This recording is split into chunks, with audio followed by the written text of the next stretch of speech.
U.S. intelligence analysts have once again concluded that Iran is not pursuing a nuclear weapons program. Based on U.S. media reports, the latest assessments by American spy agencies have revealed no hard evidence that Iran is trying to build a nuclear bomb.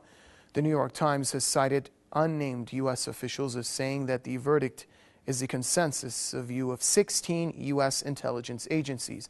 The report comes as the EU and the U.S. have imposed unilateral sanctions on Iran over its nuclear energy program. Tehran says its nuclear program is peaceful and is directed toward medical and energy applications only.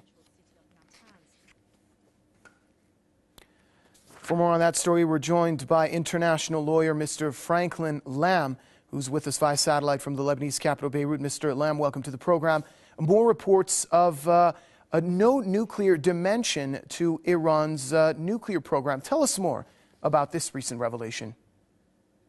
Well, I think it's very, very significant that you have the national intelligence community, that's the name of it, as you know, made up of the 16 agency, as I understand, unanimously made a judgment that there was no hard evidence against Iran.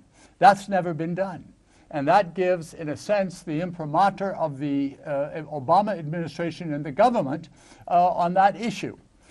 Therefore, of course, it raises questions. What about these sanctions? Does it mean we're going to scrap those sanctions? What about the EU? The only reason the EU put on the sanctions was because the Americans told them to do it and that there was all of this evidence. If the government is again, but with more detail now apparently, admitting that there's no hard evidence, why the sanctions? Does it mean, as some suspect, that it never was the real target, but that regime change is the target? So I think the American people and a few in the Congress, Kucinich among them, will raise this issue and demand that these sanctions be scrapped. I think another reason why they gave this story so quickly to the New York Times, frankly, is to send a signal of their displeasure with Israel. You know, Israel, Netanyahu is coming on March 4th, I think it is, to Washington, and he's going to bring new evidence of Iranian projects for nuclear weapons, and he's going to say that this is based on the Mossad. But this time, he's not going to be taken seriously. I think the Obama administration has decided, as Panetta, the defense minister, said, that Iran is a rational actor.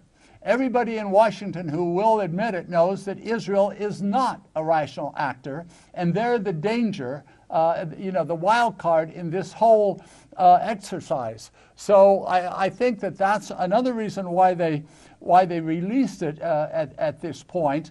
And I think when Obama meets Netanyahu, it's going to be tense, because as Abe Foxman, ADL, Anti-Discrimination League, revealed a report showing a poll that 52% of American Jewish voters, who usually will vote 85% Democrat, 52% will support a Republican. That means Gingrich, Romney, Santorum. These people are kooks on foreign policy.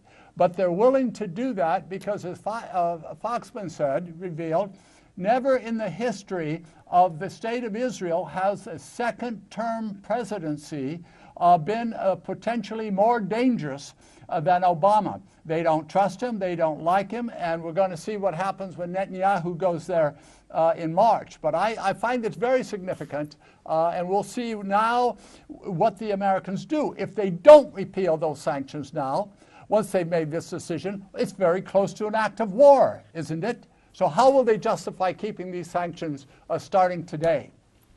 All right, many thanks. International lawyer Mr. Franklin Lam from Beirut. Sorry to go on. Pleasure.